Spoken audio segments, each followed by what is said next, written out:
72-year-old woman lives an insane hermit lifestyle deep in Siberia.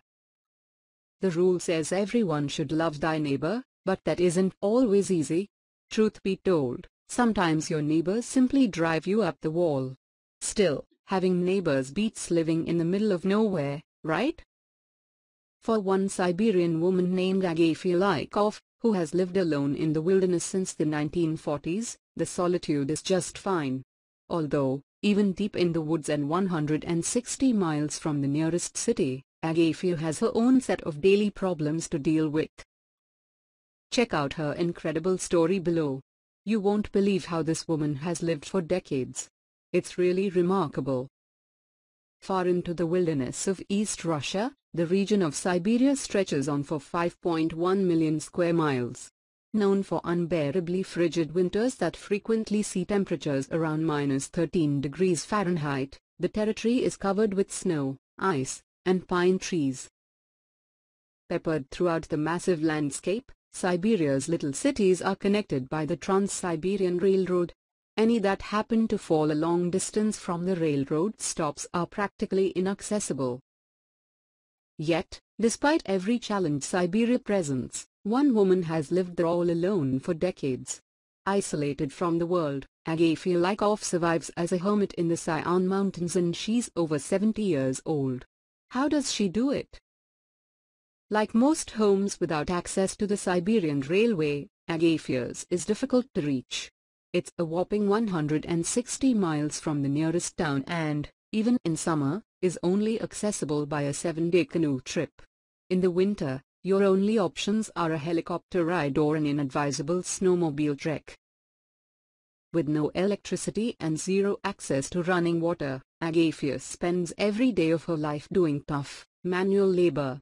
But how did she come to live so far from civilization, all on her own? Agafia's parents, Ficus and Akalina, were old believers, who were members of a sect of Christianity that formed after a 17th-century schism within the Russian Orthodox Church. In 1937, fearing Stalin's persecution of their faith, Ficus and Akalina fled with their 2 children into deep Siberia. The family settled in the very spot Agafia still lives in today, so far away from civilization that they were reportedly unaware of World War II. Agafia was born in 1944, 7 years after her family's initial flight from civilization. Meanwhile, the family endured unbelievable hardships. In 1961, Agafia's mother starved herself to death so that her family had enough food to survive. Still, the family continued living in total isolation until 1978, when a team of Russian geologists spotted the home from a helicopter. From there, the pain only continued as, years later, Agafia's older siblings tragically died of pneumonia contracted by the visiting geologists. Agafia's life didn't get any easier. 27 years after the death of her mother, her father passed away, leaving her alone on the Lykov homestead.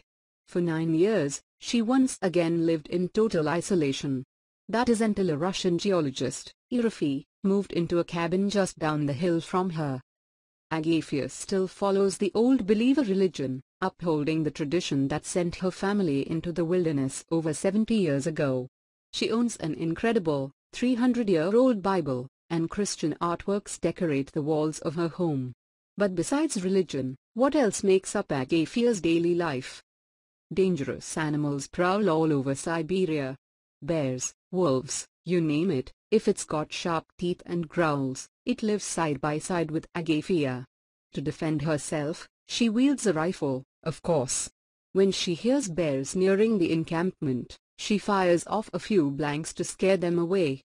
You aren't going to find a hardware store at the Lykov homestead, so when Agafia needs supplies, she fetches them herself. This includes chopping logs and carrying the materials back home. It's back-breaking work. Navigating the snow alone can be treacherous. That's why Agafia needs handmade snowshoes to get her from place to place. Made from planks and fastened with handmade rope, the snowshoes spread her weight more evenly across the surface of the snow. Every other day, Agafia fetches a pail of water from a well dug into the ice and brings it to her nearby geologist neighbor, Geographic. Erify is not a good helper, Agafia joked in an interview.